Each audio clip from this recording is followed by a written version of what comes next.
அருள்மிகு வீரராகவ சுவாமி பெருமாள் கோவில் திருவள்ளூர்.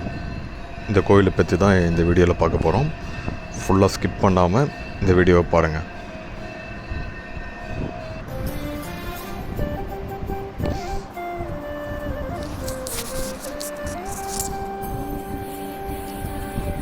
இந்த கோவில் எங்கே இருக்குன்னு பார்த்தீங்கன்னா, திருவள்ளூர் ஜங்ஷன்லேருந்து வாக்கபிள் டிஸ்டன்ஸில் தான் இருக்குது. இந்த கோவில் 108 வைணவ திருத்தலங்களில் ஒன்று. இங்கு மூலவர் வீரராகவ சுவாமி என்கிற வீரராகவ பெருமாள்.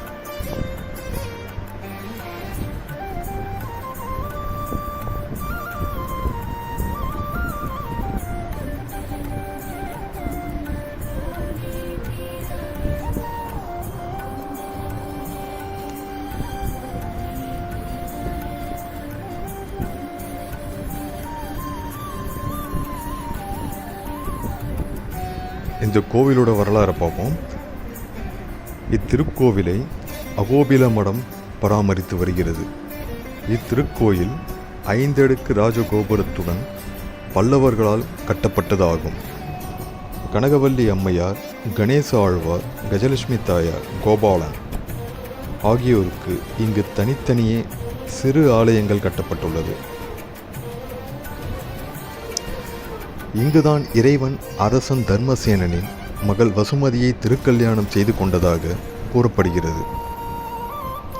இங்குள்ள கல்வெட்டுகள் 9ஆம் நூற்றாண்டை சார்ந்த பல்லவர்களின் 2வது பாதியை குறிப்பிடுகிறது.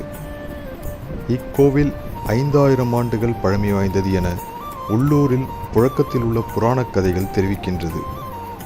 விஷ்ணுவே வீரராகவ பெருமாளாக இக்கோவிலில் குடிகொண்டுள்ளார். இக்கோயிலின் இறைவன் வைத்திய வீரராகவர் என்றும் அழைக்கப்படுகிறார்.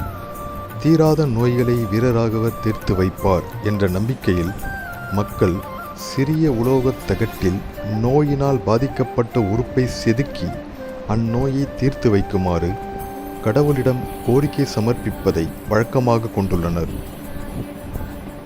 இறைவனுக்கு இங்கு சந்தன எண்ணெயால் மட்டும் அபிஷேகம் செய்யப்படுகிறது.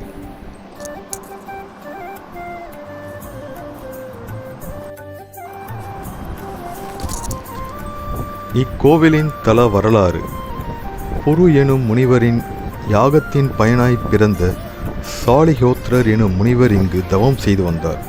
தினமும் அதிதிக்கு படைத்த பின்பு உண்பவரான சாலிகோத்ர முனிவரின் அதிதியாக பெருமாளே வயோதிகர் வடிவில் உணவு பெற்றார்.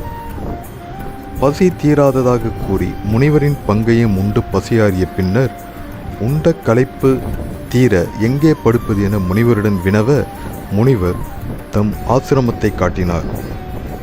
அங்கே பெருமாளாக சயனித்தார்.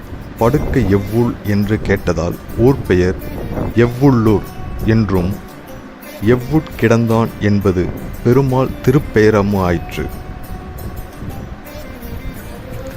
ஸ்ரீதேவி தாயார் வசுமதி எனும் பெயரால் திலீப மகாராஜாவிற்கு பெண்ணாக அவதரித்து வாழ்ந்து வர வீர நாராயணன் எனும் பெயருடன் வேட்டைக்கு சென்ற பெருமாள் தாயாரை மணமுடித்ததாக தல வரலாறு கூறுகின்றது.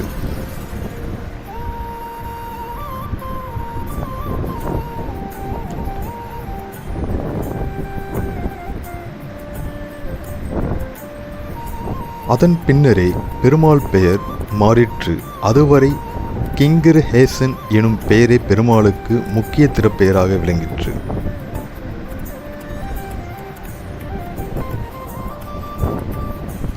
இத்திருக்கோயில் திருக்குளம் நோய் தீர்க்கும் திருக்குளமாகவும் பெருமாள் வைத்திய வீரராகவ பெருமாளாகவும் பக்தர்களால் கூறப்படுகின்றனர்.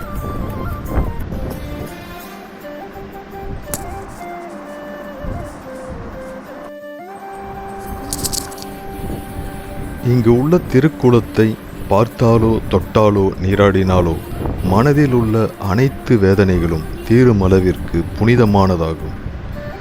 கங்கை, கோதாவரி நதிகளை விட புனிதமாக கருதப்படுகிறது. ஏனைய திருக்குளத்தின் நடுவில் உள்ள மண்டபத்தில் திருவிழாக்கள் நடைபெறுகின்றது. திருவள்ளூர் பல்வேறு முனிவர்கள் வாழ்ந்த அடர்ந்த காடாக இருந்தமையால்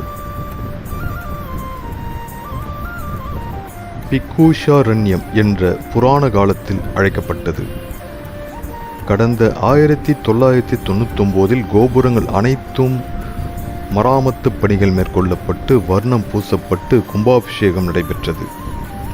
இத்திருக்கோயிலின் கோபுரத்தின் சிற்பங்களில் இந்து சமய பண்பாட்டையும் திராவிடர்களின் கலையையும் காண்பது கண்கொள்ளா காட்சியாகும்.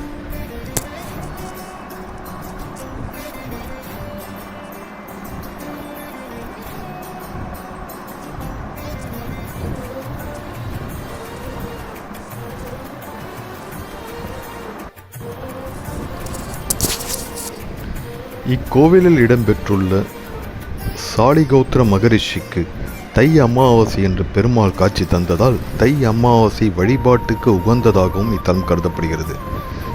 இத்தினத்தில் முன்னோர்களுக்கு தர்ப்பணம் செய்து வழிபடுவதும் சிறந்த பலனை தரும் என்பது ஐதீகம். சிவபெருமான் தனது தோஷம் நீங்க இத்தலத்து பெருமாளை வணங்கி தோஷம் நீங்க பெற்றதாகவும் தல வரலாற்றில் குறிப்பிடப்பட்டுள்ளது. தீராத நோயால் வருந்துபவர்கள் இத்தலத்தில் 9 கரைகளுடன் அமைந்துள்ள தீர்த்தத்தில் நீராடி பெருமாளை தரிசித்தால் நோய்கள் அனைத்தும் நீங்கும் என்பது பக்தர்களின் தீராத நம்பிக்கை. இத்தலத்தில் அமாவாசை தினம் சிறந்த வழிபாட்டு நாளாக கருதப்படுகிறது. இது தவிர பிரம்மோற்சவம், சித்திரை உற்சவம் வெகு விமர்சையாக கொண்டாடப்படுகிறது.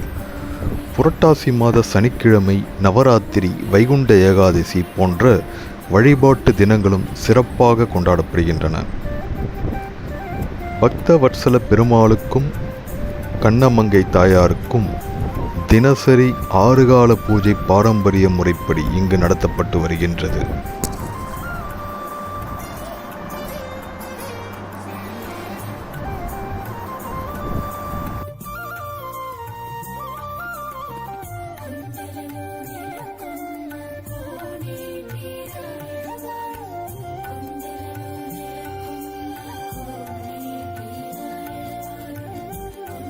நீங்களும் இந்த கோவிலுக்கு வர வாய்ப்பு கிடைச்சா கண்டிப்பாக ஒரு முறை இந்த கோவிலுக்கு வாங்க. ரொம்ப ஒரு மனதுக்கு அமைதியான ஒரு கோவில் இது.